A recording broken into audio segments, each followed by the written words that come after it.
When a notification appears at the top of the screen, here are two ways to silence it. To hide it, just tap on it. It disappears from the app bar, but you can still find it in the notifications drawer.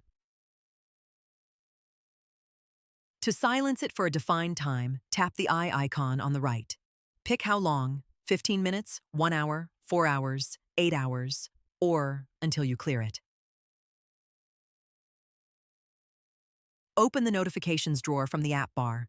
The silence notification is still there, marked with diagonal stripes, and a tag shows how long it'll stay quiet. Tap the tag to release it, or to change the time. Once silenced, a notification stays out of the way. It only comes back if the situation gets worse, like a warning becoming an alarm. That's it. You decide what reaches you.